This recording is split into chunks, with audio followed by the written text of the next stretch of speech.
Our second speaker will be Lavinia. She's the director of the Center for Post-Communist Studies at St. Francis Xavier University in Canada. She's published widely on issues related to democratization, particularly in Eastern Europe. And on the topic of transitional justice, she's most recently the co-editor of the Encyclopedia of Transitional Justice and the author of Transitional Justice in Post-Communist Romania. Hi there. Thank you for having me, and thank you for coming here so early in the morning. It's coming from Canada. It's very nice to see spring outside.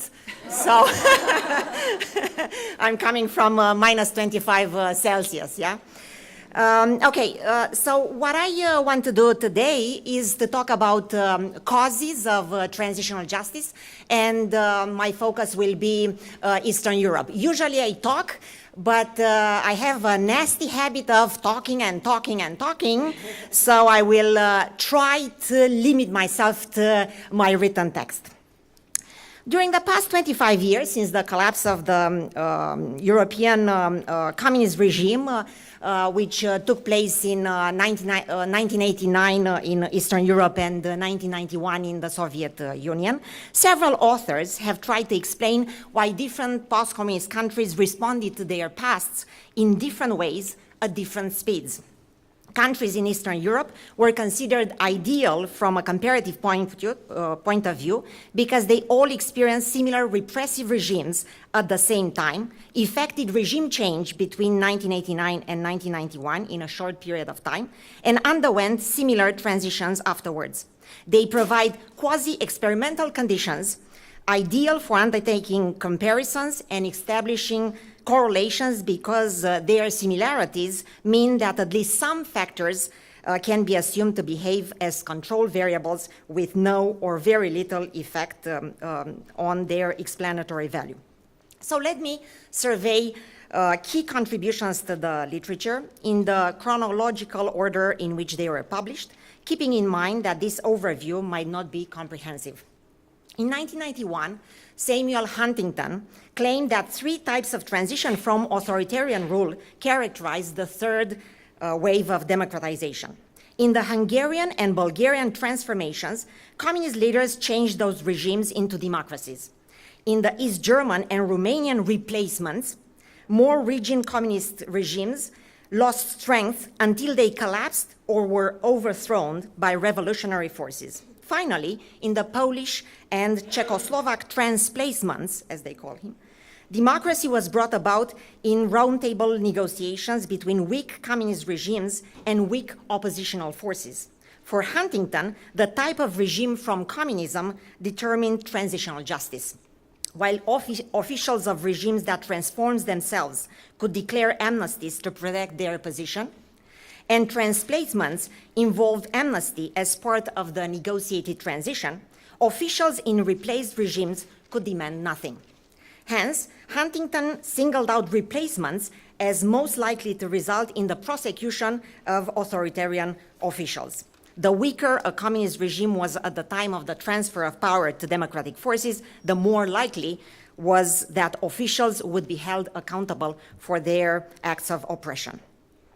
In 1994, John Moran argued that the extent to which the communists tolerated dissent and immigration determined the scope of post-communist transition and transitional justice. In discussing the importance of the psychological variables of voice and exit in explaining the appetite for vengeance after 1989, he found that, quote, the tendency to forgive and forget can be found in Poland and Hungary, where either exit and or voice were allowed under communism.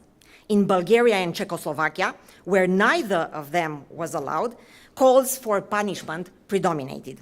The more liberal were the communist leaders before 1989, the less willing were the voters to exclude those leaders from politics through lustration and trials after 1989. By contrast, the more a regime silenced dissent and kept its citizens captive in the country, the more inclined the population to seek retribution and hold former communist officials accountable. Subsequent analysis emphasized the impact of post-communist factors. Several explanations belong to what we call the politics of the present category, which privileged the relative balance of power between incoming and exited elites. In 1996, Helga Welsh proposed that the politics of the present determined a country's choice for or against lustration, which was the transitional justice method in Eastern Europe. The reasons for favoring lustration were related to the post-communist party struggle for power, although calls for banning communist leaders and spies always made reference to the communist past. For Welsh, the weaker the electoral strength of the former communists, the easier it has been to move ahead with transitional justice efforts. Czechoslovakia could adopt radical lustration early on because there the communist camp was weakened and delegitimized.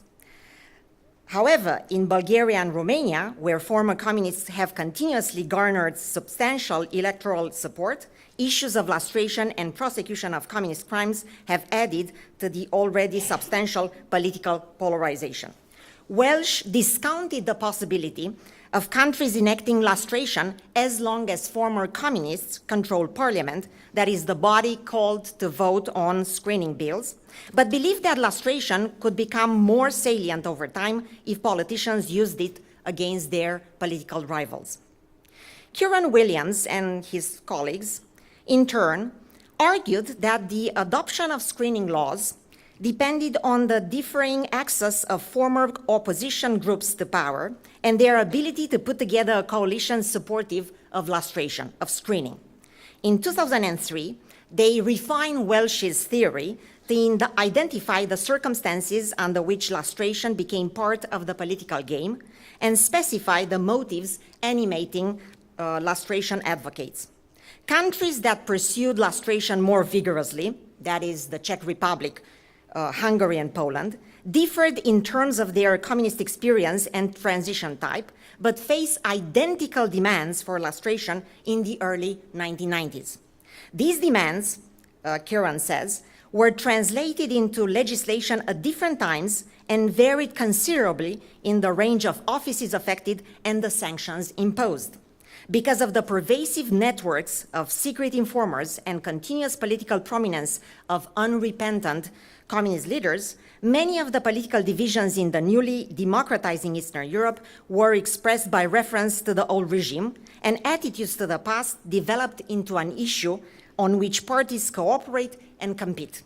Thus, the adoption of a lustration bill depended on the ability of its advocates to persuade a heterogeneous parliamentary plurality that democratization required it, whereas Huntington and Moran believed that the past decided the pace of transitional justice. Williams and his colleagues noted that lustration could result from 5 sources of demand, they call them, all connected to post-communism. Public scandals involving the security services, disillusionment with post-communist outcomes among elites, the political needs of the post-communist right, the impact of earlier lustration efforts, and finally, a public demand for information. In 2004, Nadia Nedelsky factored in the neglected implementation of lustration laws, recognizes that former communist countries face tremendous difficulties in enacting any kind of legislation, let alone laws that restrict the political rights of the communists. The comparison of the Czech and Slovak republics, which shared a common communist past but had different post-communist experiences, quite dissimilar, allowed Nedelsky to control for the nature of the old regime and the type of exit from communism. For her, a stronger influencing factor affecting transitional justice is the level of the preceding regime's legitimacy, as indicated during communism by levels of societal cooperation, opposition, or internal exile, and during post-communism by levels of elite re-legitimization and public interest in transitional justice. To verify her theory, Nedelsky applied it to Poland, Hungary, and Romania, countries with different communist regimes that translated into different levels of regime legitimacy before and after 1989. She concluded that legitimacy is a stronger predictor in countries that previously had bureaucratic authoritarian communist regimes like Czechoslovakia, or national accommodative regimes like Hungary and Poland, than in countries with patrimonial communism like Romania. In 2005, Monica Nalepa explained the puzzling behavior of Polish and Hungarian successors to the communist parties, which first insisted on impunity as the price of supporting liberalization and democratization, and then implemented the very lustration policies they raised initially against.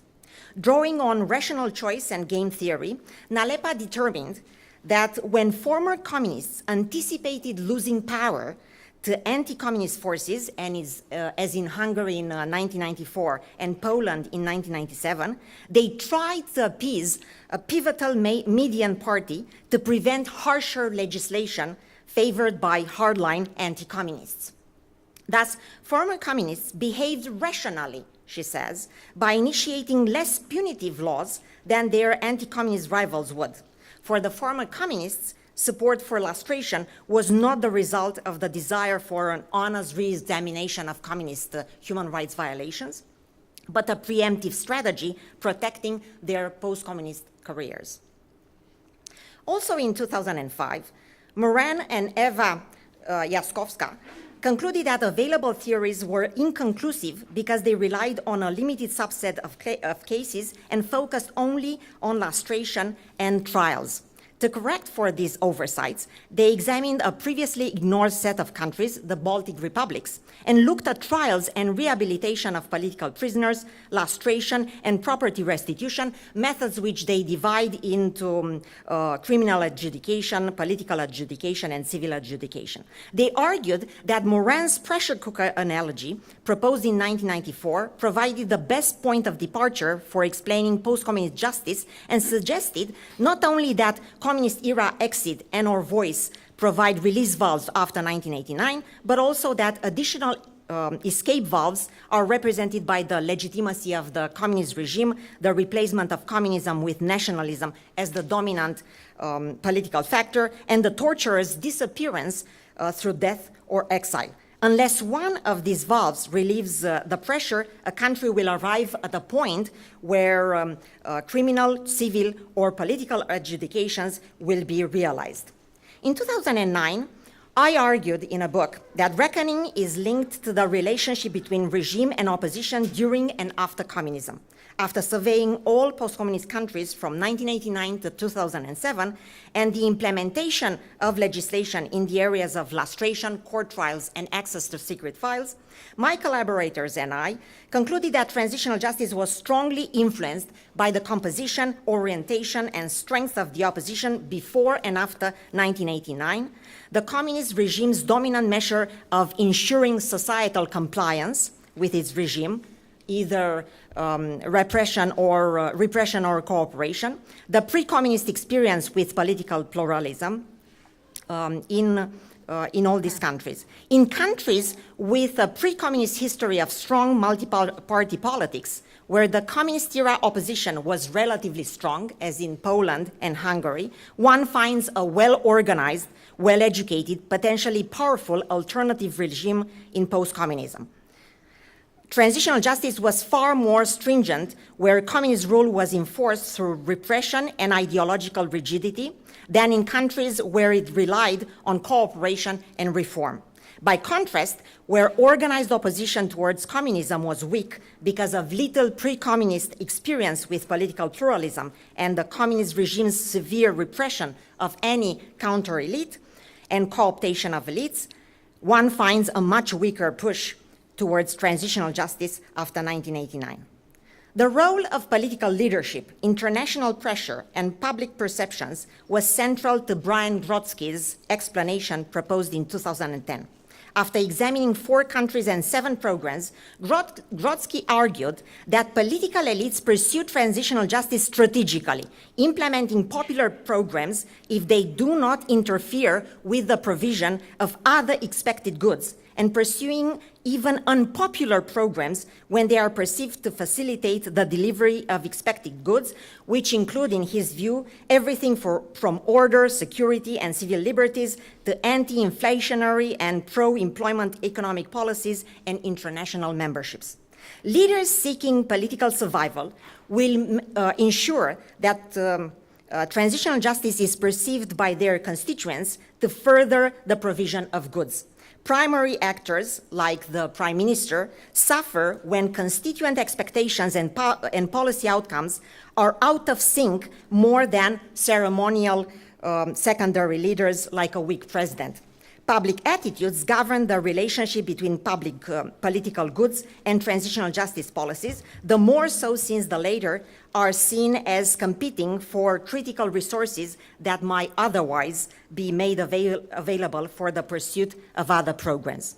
So in conclusion, the strength of post-communist democracy, the nature and legitimacy of the past regime and its pre-communist predecessors, the type of regime change effected in 1989, the balance of power between former communist and anti-communist parties after 1989, political leadership, and concerns for limiting the damage of inflicted on post-communist democracies by former communist networks have been identified as predictors of post-communist transitional justice. But these explanations have serious shortcomings.